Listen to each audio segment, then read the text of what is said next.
Hello good morning students.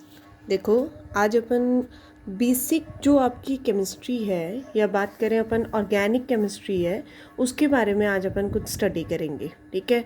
वैसे आप लोगों के लिए ये सब कुछ बहुत ज़्यादा नया होगा क्योंकि आप लोग केमिस्ट्री, वैसे तो आप केमिस्ट्री के बारे में फ़र्स्ट टाइम नहीं पढ़ रहे हैं। 10th में आपके बहुत सारे टॉपिक्स थे जो केमिस्ट्री से रिलेटेड थे, साइंस के जो टॉपिक्स थे, फर्स्ट जो 3 और 4 चैप्टर्स थे। ठीक है। बट फिर भी मैं एक जनरल इंट्रोडक्शन आपको बता रही हूँ। ठीक है, कि अपन केमिस्ट्री के कितने पार्ट्स पढ़ेंगे, कैसे पढ़ेंगे, उन सब चीज़ों के बारे में। ठीक है।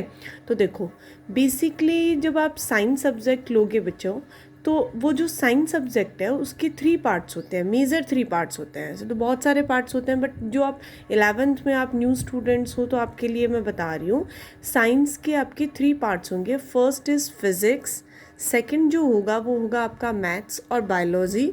ठीक है। एंड थर्ड जो है वो है केमिस्ट्री। ठीक है।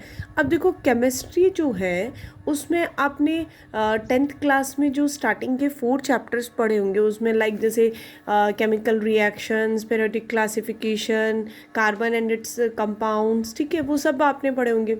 उसमें क्या था, मिक्सचर था। ठीक है। किसका मिक्सचर था? Organic chemistry and inorganic chemistry का। ठीक है। अब आपको ये भी नहीं पता होगा कि ऑर्गेनिक केमिस्ट्री क्या होती है और इनऑर्गेनिक केमिस्ट्री क्या होती है। ठीक है। तो देखो, जनरली अगर हम बात करें तो आपने सुना होगा कि हमारे पीरियोडिक जो टेबल होता है, पीरियोडिक जो क्लासिफिकेशन होता है या एलिमेंट्स जो होते हैं, वो टोटल 118 एलिमेंट्स होते हैं। ठीक है। और उन 118 एलिमेंट्स में से एक एलिमेंट होता है जो वेल नॉन है। ठीक है। And that is carbon. ठीक है। अब इस कार्बन में क्या खास बात है? ठीक है। ऑर्गेनिक केमिस्ट्री में अपन किसके बारे में स्टडी करते हैं? कार्बन और उसके जो कंपाउंड्स होते हैं उनके बारे में स्टडी करते हैं। ठीक है।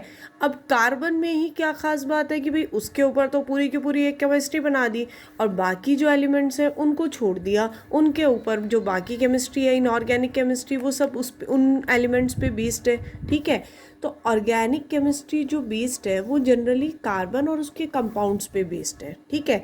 अब कार्बन में क्या नेचर होता है, ऐसा कार्बन में क्या स्पेसिफिक नेचर है या क्या स्पेसिफिक प्रॉपर्टी है जिसकी वजह से अपन इसकी स्टडी बहुत ज़्यादा करते हैं, या बोला जाए तो केमिस्ट्री की एक पूरी ब्रांच ही बना दी। तो कार्बन जो होता है उसके अंदर फर्स्ट थिंग तो उसकी जो प्रॉपर्टी होती है वो होती है टेट्रावेलेंसी। ठीक है। अब दिमाग में बात ये आती है कि भाई टेट्रावेलेंसी तो सिलिकॉन की भी होती है। ठीक है। बट कार्बन में एक बहुत ही यूनिक प्रॉपर्टी होती है जिसको अपन बोलते हैं कैटेनेशन प्रॉपर्टी। ठीक है।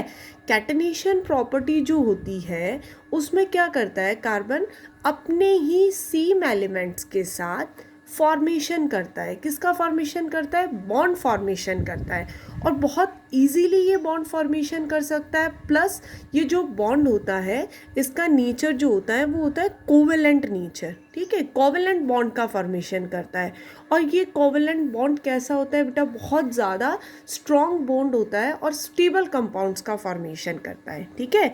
तो देखो, अपन केमिस्ट्री के यहाँ अपन 2 पार्ट्स पढ़ेंगे। First is organic chemistry and second is inorganic chemistry. ठीक है। फर्स्ट ऑर्गेनिक केमिस्ट्री में अपन बेसिक स्टडी करेंगे कार्बन और उसके कंपाउंड्स की। ठीक है। बट कई बार देखा जाता है कि लाइक जैसे CO2, CS2, ठीक है, बहुत सारे कंपाउंड्स होते हैं, ये भी कार्बन के कंपाउंड्स ही है, बट इनकी स्टडी इनऑर्गेनिक केमिस्ट्री में की जाती है।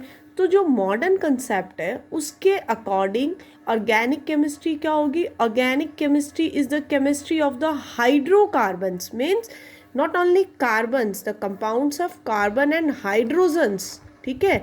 उनको अपन क्या बोलेंगे? हाइड्रोकार्बन्स। और उनके जो डेरिवेटिव्स होते हैं उनकी स्टडी को अपन क्या बोलेंगे? Organic chemistry. ओके। अब देखो, सबसे पहले अगर अपन ऑर्गेनिक केमिस्ट्री की बात कर रहे हैं, कार्बन की बात कर रहे हैं, तो अपन किसके नेचर के बारे में बात करेंगे? कार्बन के ही नेचर के बारे में बात करेंगे। ठीक है। और कार्बन जो होता है वो कैसा होता है बेटा? टेट्रावेलेंट होता है। टेट्रावेलेंट का मीनिंग क्या होता है? देखो, ये बेसिक कंसेप्ट्स हैं या बेसिक टर्म्स जो हैं वो आप पहले पढ़ चुके हो, बट फिर भी मैं आपको रिवाइज करवा रही हूँ। ठीक है। टेट्रावैलेंट का मीनिंग होता है, आपको पता है कार्बन जो होता है उसका एटॉमिक नंबर होता है 6, ठीक है। हम देखें तो इसके फर्स्ट शेल में कितने इलेक्ट्रॉन्स होते हैं, 2 इलेक्ट्रॉन्स। एंड सेकंड शेल जिसको अपन आउटर मोस्ट शेल कहते हैं उसमें कितने इलेक्ट्रॉन्स होते हैं, 4 इलेक्ट्रॉन्स, ठीक है। तो ये जो 4 इलेक्ट्रॉन्स होते हैं, ठीक है, और आपको पता है हर एक एलिमेंट क्या होना चाहता है बेटा, स्टेबल होना चाहता है। और स्टेबल होने के लिए वो क्या करता है, या तो इलेक्ट्रॉन लूज करेगा, या इलेक्ट्रॉन गेन करेगा, या फिर इलेक्ट्रॉन्स की शेयरिंग करेगा। तो कार्बन क्या करता है, अपना ऑक्टेट कंप्लीट करने के लिए 4 इलेक्ट्रॉन्स की शेयरिंग करता है। और शेयरिंग करने के बाद कौन सा बॉन्ड फॉर्मेशन करता है, कोवेलेंट बॉन्ड, ठीक है, जो म्यूचुअल शेयरिंग से बनता है, ठीक है। तो यहाँ देखो एक अपन एक एग्जाम्पल लेते हैं जिसमें कार्बन ने 4 हाइड्रोजन एटम्स के साथ म्यूचुअल शेयरिंग की है इलेक्ट्रॉन्स की, एंड किसका फॉर्मेशन किया है, CH4, जिसको अपन क्या कहते हैं, मीथेन, ठीक है, क्लियर।